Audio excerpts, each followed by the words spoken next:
Hey, hey guys, welcome to this video. I don't know why I started laughing, but when do your spirit guides connect with you?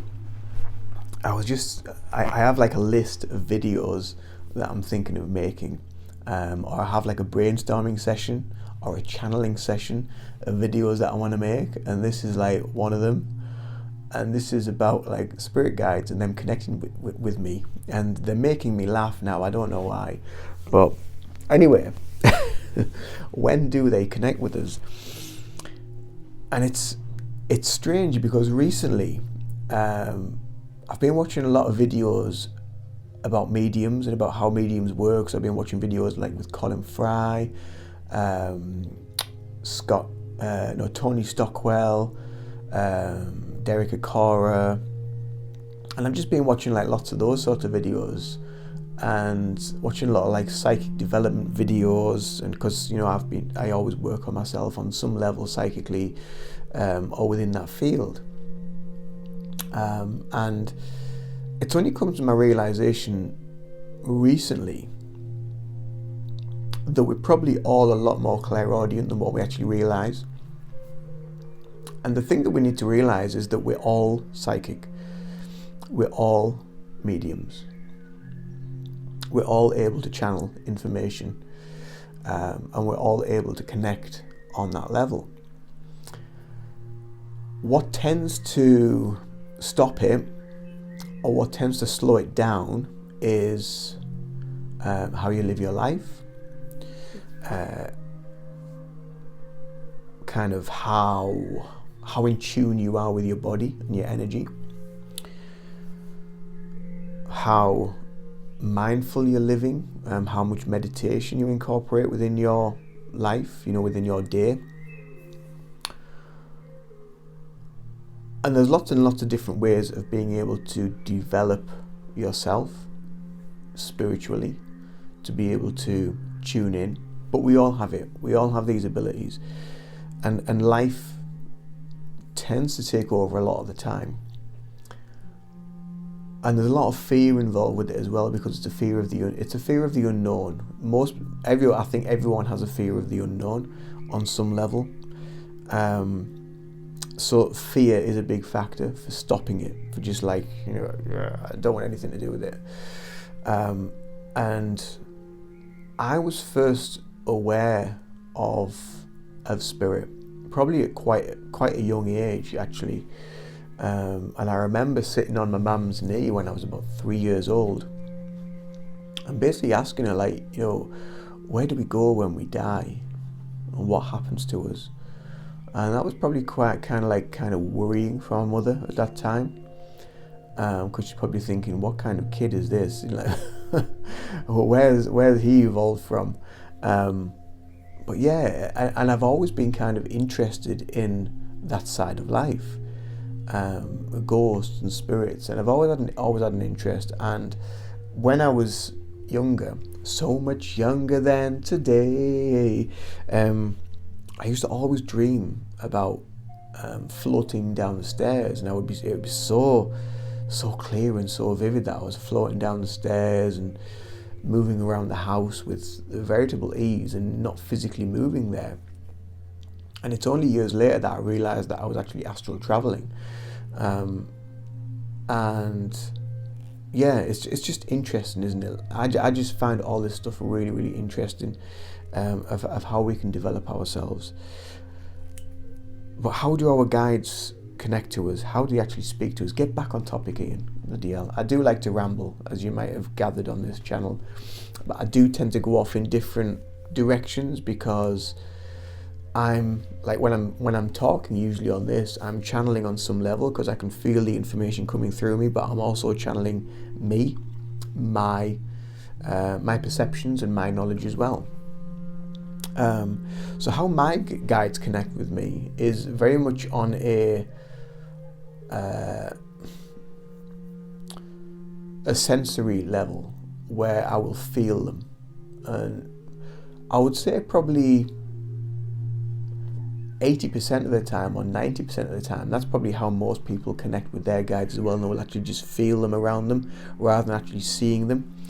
And my first encounter with the first guide that I ever connected to was my Hyokan Native American guide.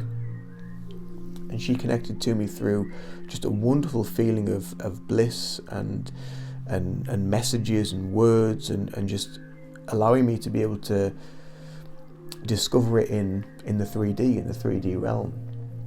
And there was a lot of visions, a lot of visual stuff in the mind's eye, so it wasn't objective stuff that I was seeing. It wasn't stuff I was seeing with the physical eye. It was all subjective, so I was like seeing it in my head. And a lot of the time as well, that is usually how most people will hear clairaudiently, is in the head. And I think most people on some level will have, it's usually either your mind on overdrive, chatter, or it's your thoughts just going. But spirit, when they're trying to communicate, they will put into your head thoughts, but they won't be your own thoughts, they'll be somebody else's. And then you have to go through the whole ball game of trying to work out and discern, like, well, is that my thought or is that somebody else or another being's thought, so you have to go through that process. But your guides can connect with you on many ways. They can send you things, they can send you pennies and coins, and same with loved ones and spirit. For me, they all come under a same umbrella. It's all spirit. They all have ways of being able to connect and connect to us. Sometimes they can make things disappear and then bring them back just to make themselves know, make you realize that something's going on, and that's just kind of like to get attention. Spirit can do that as well. Mischievous spirits can do that as well. So again, you have to be kind of like mindful of what's taking place. But usually your guides will only give you messages of love, of care, because they're assigned to you and they follow you, and they're very respectful of you, and they look after you and they protect you. And you also need, if you actually want to speak to them and be aware of them, you also have to call them in and ask for them, for your highest good, to be openly aware of them, to be shown, to be able to sense their presence around you. And all through my youth, all through my younger years, I always felt this very gentle tingling touch, either on my shoulder, on my face, on my head, on parts of my body, where it just felt tingly and nice. And that continues to this day. It's happened all the way through all of my life, and that's my connection to my guides. It's a very gentle, loving. Usually if things are getting thrown around, that's not your spirit guides. That's something not very nice, or it's something just being a bit trickstery, or just trying to get your attention just to scare you. That is usually what that is. But your spirit guides will just send you messages of love, just to let you know that they're around.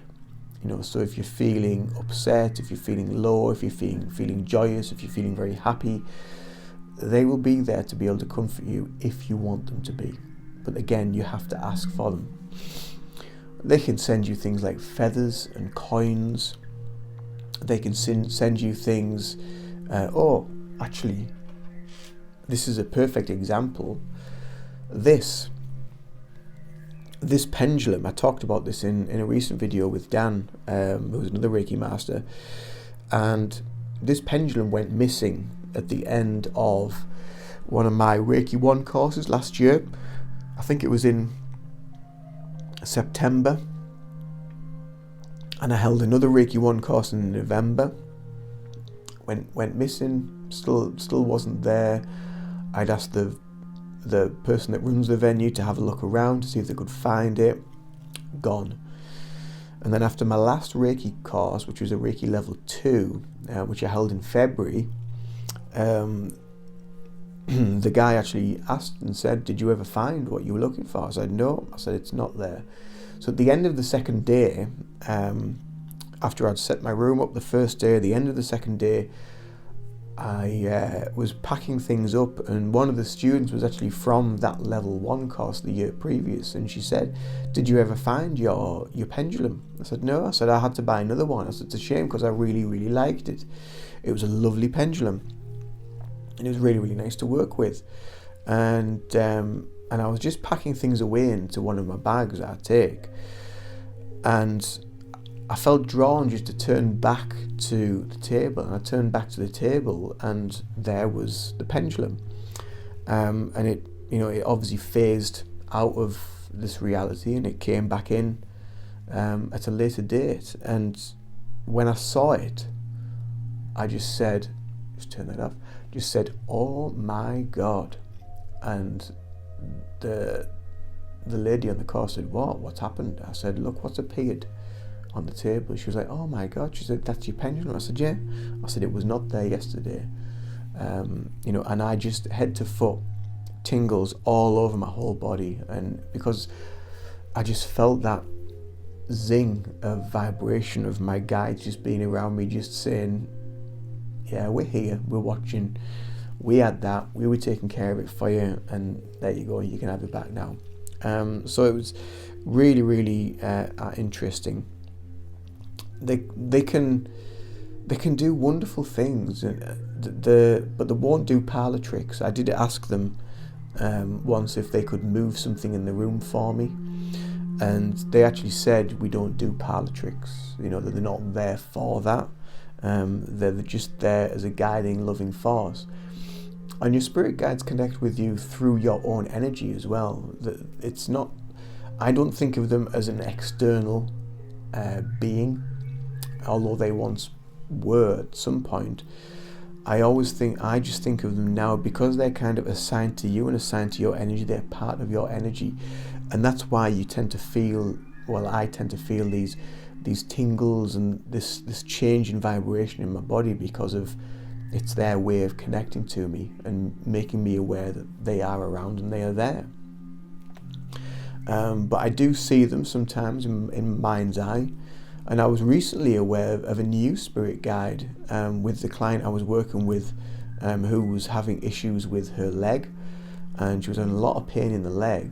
So I was working with it, and then I'd seen in my mind's eye this Mongolian shaman that was working around her leg. As I was sat at her head, I had my eyes closed, and I could just see what was going on. And I had to Google Mongolian shamans just to make sure I was seeing the right thing, and that's what they actually looked like. And when I saw them, I was just like, "Yep, that's exactly what I saw."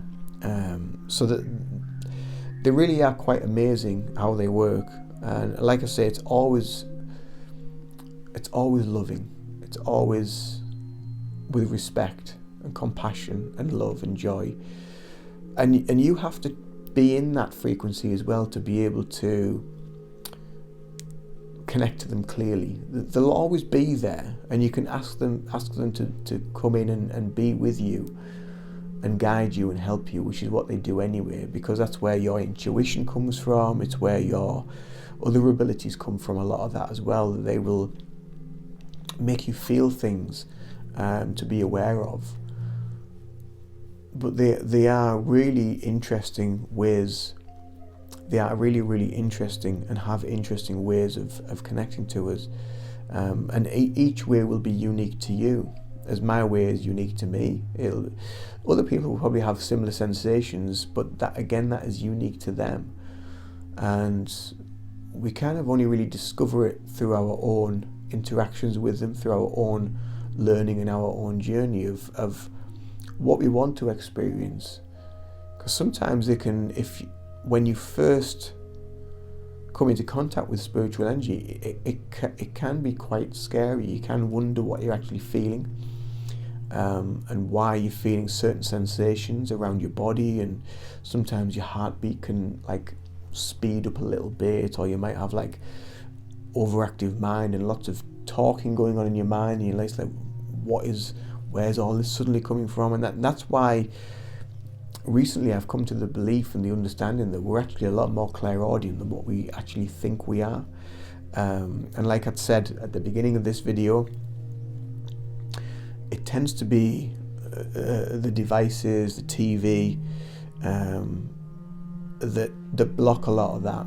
And if you want to really get a nice clear connection with them, just keep yourself hydrated, drink plenty of water, have lots of fruit and vegetables, have lighter foods and heavier, dense processed foods, get into nature, exercising or light exercise, yoga, meditation. They're all the really, really great ways of being able to just tuning into your energy, tuning into your body, tuning into what you feel, and also tuning into your guides. They have a wonderful, wonderful way of just gently connecting to your energy and giving you information that you need. And sometimes it'll just be a feeling, it might be a vision, it might just be one word, it might be a couple of words. They tend not to give, unless you're doing automatic writing or some level of channeling, they tend not to give sentences and sentences of information. It tends to be quite specific and to the point. And sometimes I have known spirit guides to be quite blunt, and so, like, not blunt as in negative, but blunt as in just like straight to the point, like yes, no, that's it, nothing else, no flowering up. Whereas, you know, because of us in human form and because of emotions, because of feelings, we have to be careful of how we say things to people and how we address people, and being compassionate and appreciative of where people are in life, which is, yeah, that's how we live and that's what we do. But as a frequency, as an energy form coming from your guides, it's just kind of like, it'll just be as it needs to be, and that's it. So they have really, really wonderful. They can also connect with you through art and through music. So if a certain song pops into your head, or maybe if you feel like you're called to just do some painting, and they might make you paint a certain picture. A few years ago, I painted a picture that's over there, which is like a beam of light shining out, and I just felt called to paint it. I don't know why. And then a friend of mine, actually Claire Thackeray, she messaged me on Instagram and said, she said, that's such and such's painting. I was like, no, it's not, it's mine. And she was like, oh, she said, well, that's strange. She said, let me just send you a picture of her, what she's actually just done. And it was one of her friends. So she sent me, it was pretty much identical to what I painted. So we'd obviously had some sort of download or frequency download that came in that made us want to channel that and create that. The other thing, and this is what I get quite a lot, and this is why I tend to have indigestion when I'm doing this and when I am channeling, is because a lot of the spiritual information comes through your sacral and solar plexus chakras, for you to, and it then comes up the being to be able to come out, to be vocalized. And that's why sometimes I'll get little jumps, or I'll get a pulling sensation in the solar plexus, and that's another way that they can connect with you, is through that pulling in the solar plexus. You can also feel a pressure or a pulling in the head, but the head and the solar plexus, again, very central areas for. I've just heard one of them there actually in the room. I just heard a voice in the room. Very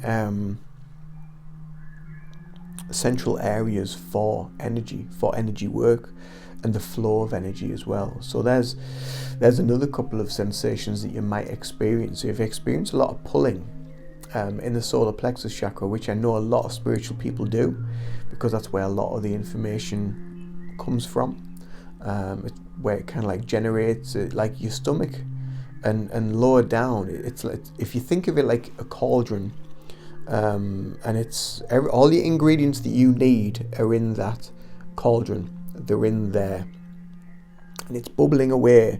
And what needs to come up, the spirit rises internally within, and it comes up, and you can vocalize it, you can see it, you can feel it, and you can connect with it on so many different levels.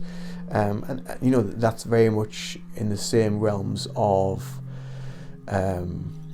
and even the Reiki symbol. The symbol for Reiki is about the raindrops falling on the spirit, on the spiritual energy, and creating a steam from that heat.